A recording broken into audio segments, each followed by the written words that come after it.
नमस्कार, मी निकिता उत्कर्ष किचनमध्ये तुमचं हार्दिक स्वागत। आज मी तुम्हाला चिरोटे बनवून दाखवणार आहे। एकदम सोपी रेसिपी आहे, नक्की ट्राय करा। चला तर मग बनवूया आपण चिरोटे। त्याआधी जर तुम्ही माझे चॅनल सबस्क्राइब केलं नसेल तर प्लीज सबस्क्राइब करा। सबस्क्राइब केल्यानंतर बेल आयकॉन जरूर क्लिक करा, म्हणजे अशा छान छान सिंपल रेसिपीजचे अपडेट्स तुमच्या मोबाईलवर येतील। चला तर मग बनवूया आपण चिरोटे। साहित्य आहे, इथे मी 450 ग्रॅम मैदा घेतलेला आहे, कप आणि 2 कप मैदा घेतलेला आहे, 2 टेबलस्पून कॉर्नफ्लॉवर घेतलेला आहे, 1/4 कप बारीक रवा घेतलेला आहे, चिमूटभर मीठ आहे, तूप घेतलेला आहे, पिठी साखर घेतलेली आहे। सर्वात प्रथम आपण मैद्यामध्ये हा बारीक रवा आपण ॲड करूया, मीठ पण ॲड करायचं आहे आणि कडकडीत 2 टेबलस्पून मी यामध्ये मोहन घालते। तेलाचं किंवा तुपाचं तुम्ही मोहन घालू शकता। यामध्ये मोहन घातलेला आहे मी, छान कडकडीत 2 टेबलस्पून तुपाचं मोहन घातलेलं आहे। हे छान आधी मिक्स करून देऊया आणि पाण्याने छान असा घट्ट आटा मळायचा आहे। तुम्ही दुधाचा सुद्धा वापर करू शकता, पण दूध घातल्याने जास्त दिवस टिकत नाही, म्हणून मी पाण्याचा यूज करत आहे। हे तूप छान आधी स्मॅश करून घ्यायचं, जास्त तूप घालायचं नाही, नाहीतर तेलकट होतात। हाताने छान सर्वीकडे तूप लागलं पाहिजे। मी छान मिक्स केलेलं आहे। तुम्ही बघू शकता इथे असा गोळा बनत नाही आहे, इतपतच मोहन घालायचं। जास्त घातलं तर जास्त तेलकट होतील आणि थोडं थोडं पाणी घालून छान असं घट्टसर मी मळून घेणार आहे। इथे तुम्ही बघू शकता छान असा घट्ट मी गोळा बनवून घेतलेला आहे। आता 10 मिनिट आपण हा बाजूला ठेवूया। इथे 2 टेबलस्पून कॉर्नफ्लॉवर मध्ये 2 टेबलस्पून मी तूप घातलेलं आहे आणि हे छान मिक्स करून घ्यायचं, फेटून घ्यायचं। मिश्रण कोरडं वाटत असेल तर परत तूप तुम्ही ॲड करू शकता। छान फ्लफी असं होईपर्यंत छान मिक्स करून घ्यायचं। हा साठा पण आपला इथे तयार झालेला आहे। इथे मी समान आकाराचे 6 गोळे बनवून घेणार आहे, म्हणजे 3 गोळ्यांची एक चपाती असं आपल्याला आटा बनवायचा आहे। इथे मी थोडा सुका मैदा घेतलेला आहे। आपल्याला पोळी लाटायची आहे, एकदम पातळ किंवा एकदम जाडी लाटायची नाही, मीडियम साइजची पोळी लाटायची आहे। इथे तुम्ही बघू शकता छान अशी मी एक पोळी लाटलेली आहे। जे 3 गोळे केलेले होते, तिन्ही पोळ्या मी लाटून घेतलेल्या आहे। सर्वात प्रथम आपण पहिली पोळी घेऊया, त्यावर कॉर्नफ्लॉवर आणि तुपाचा जो साठा बनवलेला आहे तो घालून घेऊया।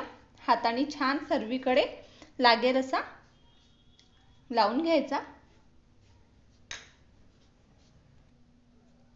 त्यावर दुसऱ्या पोळीला पण साठा लावल्यानंतर मी इथे तिसरी पण पोळी टाकते आणि तिसऱ्या पोळीला पण छान असा आपण साठा लावून घेऊया।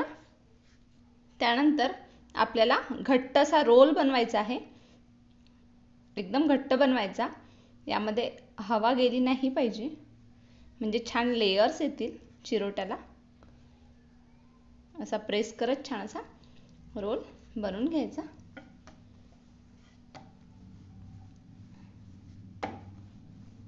त्यानंतर आपण एका चाकूच्या सहाय्याने 2 साइडचे अर्ध्या इंचाचे काढून घेऊया आणि याचे काप करून घेऊया।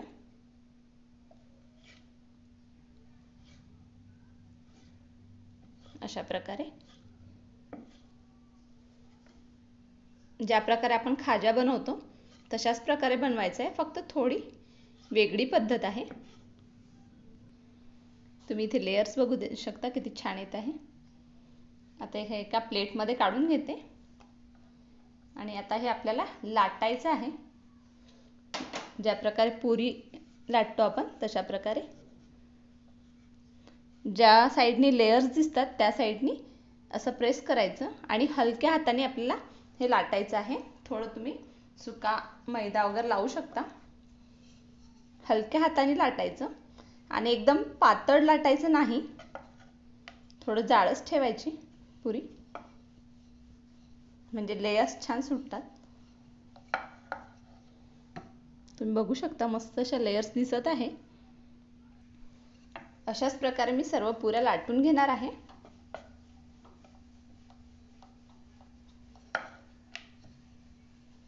छान. पुरी तळण्यासाठी मी इथे तेल गरम करायला ठेवलेलं आहे. तेल छान गरम झाल्यानंतर गॅसचा फ्लेम मी मीडियम ठेवलेला आहे आणि मीडियम गॅसवर छान अशा पुऱ्या तळून घेणार आहे.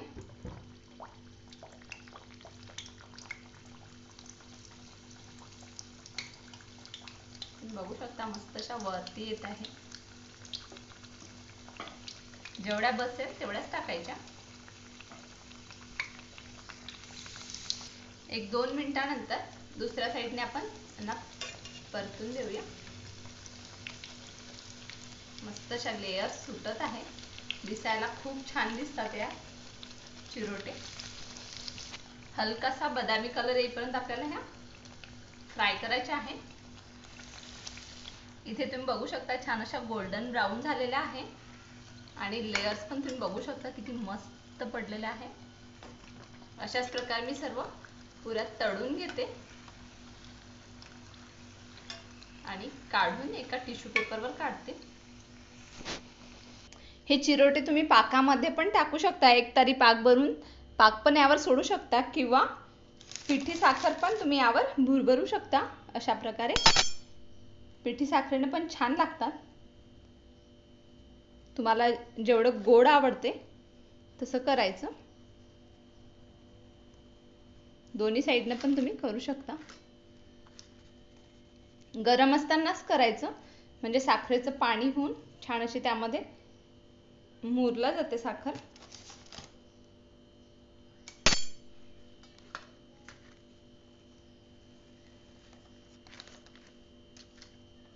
आणि एकदम क्रिस्पी होतात या चिरोटे.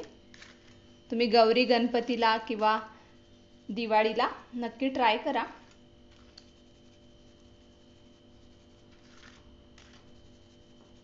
अशाच प्रकारे मी सर्व चिरोटे बनवून घेणार आहे. इथे आपले चिरोटे बनून तयार आहे. एकदम क्रिस्पी आणि टेस्टी होतात. तुम्ही इथे बघू शकता किती छान अशा लेयर्स आलेल्या आहे आणि आवाजावरून तुम्हाला कळेलच एकदम क्रिस्पी होतात. तुम्हाला जर हा माझा व्हिडिओ आवडला असेल तर लाईक करा, शेअर करा, कमेंट्स करा आणि माझ्या चॅनलला सबस्क्राईब करा. वेळातला वेळ काढून ही रेसिपी बघितल्याबद्दल तुमचे खूप खूप धन्यवाद.